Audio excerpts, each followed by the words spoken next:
Hello anime friends, இதான் inferno warriors manga explanation episode 2. Okay, time waste பண்ணாமல் எபிசோட்குள்ளே போயிடலாம். ஃபின்னை யாரெல்லாம் கொல்றாங்களோ அவங்க பேர் தான் ஃபின் வாரியர்ஸ். ஃபின் வாரியர்ஸில் 2 டைப் இருக்குது. Inferno warriors, Shippuden warriors. ஷாக்காகாதீங்க, சிம்பிள் தான். தரையில் ஃபின்ஸை கொன்னா அது இன்ஃபர்னோ வாரியர்ஸு. கப்பலில் போய் கடலில் இருக்க ஃபின்ஸை கொன்னா அது ஷிப்படன் வாரியர்ஸ். அவ்வளோதான். எவ்வளோதே அவன் யோசிச்சுக்கிட்டே இருக்கான். இப்போ அப்பா கூப்பிட்றாரு, ஹே சத்தோஷி. இப்போ தான் அவன் பேர் தெரியுது, சத்தோஷி அவன் பேர். இப்போ டக்குன்னு திரும்பிக்கிட்டே என்னப்பான்னு கேட்குறான். அப்புறம் நம்மக்கிட்ட சொல்கிறான், ஆமாம் என் பேர் சத்தோஷி. இப்போ அப்பா கேட்குறாரு, நீ இன்னும் வேலைக்கு போக ரெடி ஆகலையாடா அப்படின்னு. இப்போ பார்த்தாலும் யோசிச்சுக்கிட்டே இருக்க. ரெடி ஆகுறேன்ப்பா அப்படின்னு சொல்கிறான். ரெடி ஆகணும் அப்படின்னு சொல்லி ஒரு டிரான்சிஷன் எஃபெக்ட் போட்டு நான் ரெடி ஆகிட்டேன் அப்படின்றான். இப்போ அவன் பாட்டுக்கு ஜாலியாக நடந்து போய்கிட்டு இருக்கான். பிஜிஎம்லாம் தரமாக போடுறாங்க. உங்களுக்கு தெரியுமா, எனக்கு இந்த மாதிரி யோசிக்கிறது ரொம்ப பிடிக்கும். அது என்னோடய ஹாபின்னு கூட சொல்லலாம். அப்போ தான் அவனோட மைண்டில் திடீர்னு ஒரு கொஷின் வருது. ஒரு ஃபின் நம்மளை ஸ்க்ராட்ச் பண்ணால் நம்மளும் ஃப்ரெண்ட் ஆயிடுவோம். அப்போ நம்ம ஃப்ரெண்டு அப்படின்னு அழைக்கப்படுவோமா இல்லாட்டி ஹியூமனா? ஓ, இது ஃப்ரெண்ட்ஸுக்கெல்லாம் ரொம்ப பாசிட்டிவான பாயிண்டில் அப்படின்னு வருத்தப்படுறான். ஏதோ ஒன்று அவனுக்கு தப்பாகவே படுதான். ஏன் இந்த வார்த்தை என்னோடய வாயில் வந்துக்கிட்டே இருக்குது அப்படின்னு சொல்கிறான். Destroy, Thunder destroy.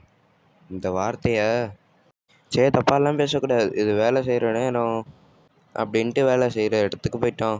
இப்போ சாயந்தரம் ஆயிடுச்சு. அவன் வீட்டுக்கு ஓடிக்கிட்டு இருக்கான். சூரியன் வேறு மறைய போகுது. வெளியே யாரும் இல்லை. வீட்டுக்கு எதுவும் ஆயிருக்கக்கூடாதுன்னு பயப்படுறான். இப்போ ஒரு டிவி ஸ்டேஷனில் நியூஸ் ஓடிக்கிட்டு இருக்கு. அந்த நியூஸில் என்ன சொல்கிறாங்கன்னா, ஃபின் நம்ம சிட்டியை அழிக்க வந்திருக்கு, எல்லோரும் உங்கள் வீட்டுக்குள்ளே இருங்க. அதை பார்த்தவொடனே அவன் பயந்துட்டான். ஓ மை காட், நான் சீக்கிரம் போகணுமே. உடனே ரொம்ப வேகமாக ஓடிக்கிட்டு இருக்கான். அவன் சொல்கிறான், என்னோடய ஃபேமிலி ஃபிண்டால் இல்லை. நான் ஏன் அப்படி யோசிக்கணும்? இந்த சிச்சுவேஷன் எனக்கு ரொம்ப தப்பாக படுதே. நான்லாம் ஒரு பையனா? வேகமாக ஓடு அப்படின்னு கத்திக்கிட்டே ரொம்ப வேகமாக ஓடுறான். இப்போ உடனே மேலே பார்த்தா அங்கே ஒரு ஃபிண்ட் பறந்து வருது. எனக்கு ஃப்ளஷ் வேணும் அப்படின்ட்டு. அவன் பயந்துட்டான். நான் இன்னைக்கு ஃபிண்டால் கொல்லப்பட போகிறேனா இல்லை அப்படின்னு சொல்கிறான். உடனே அவன் ஓடிக்கிட்டு இருக்க ஸ்பீடில் அவன் காலை வச்சு நிறுத்தி அவனோட பேக்கை கீழே போட்டு அப்படியே அவன் கையை முறுக்கிறான். நரம்பெல்லாம் வெளியே வருது. இப்போ அவன் அப்படியே முறைக்கிறான் அப்படின்னு கோவத்தோட.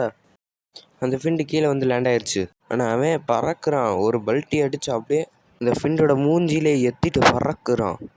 அந்த ஃபிண்டு உடனே அதோட நெகத்தை காட்டுது. உடனே அங்கே ஏதோ ஸ்லாஷ் ஆகிடுச்சு, ரத்தம் ஒழுகுது. அப்படியே சத்தோஷி கஷ்டப்பட்டு ஓடி வரான், நான் வீட்டுக்கிட்ட வந்துட்டேன் அப்படின்னு. பார்த்தா வீட்டு கதவு திறந்துருக்கு. அவன் ஷாக் ஆகி கேட்குறான், என்னடா அது கதவு திறந்துருக்கு? உள்ளே போய் பார்த்தா அவங்க அப்பாவும் அம்மாவும் ஒரு குச்சியை வச்சு நிற்கிறாங்க. எதுக்குண்ணா? வீட்டுக்குள்ளே ஒரு ஃபிண்டு புகுந்துருச்சு. அவன் உடனே ஷாக் ஆகுறான். அப்பா அப்படின்னு. அப்போ உடனே அவனோட அப்பா சொல்கிறாரு, இல்லை சத்தோஷி ஓடிரு. அந்த ஃபிண்ட் உடனே தலையை சுருட்டிட்டு திரும்பி பார்க்குது. அவன் உடனே ரொம்ப ஷாக் ஆகுறான். நான் இப்போ என்ன பண்ணுறது? அதை அடிக்க என்கிட்டே எந்த ஒரு கட்டானாவும் இல்லாட்டி விட்டும் எதுவுமே இல்லையே. உடனே அந்த ஃபிண்டோட கழுத்து அப்படியே நீளமாக போகுது.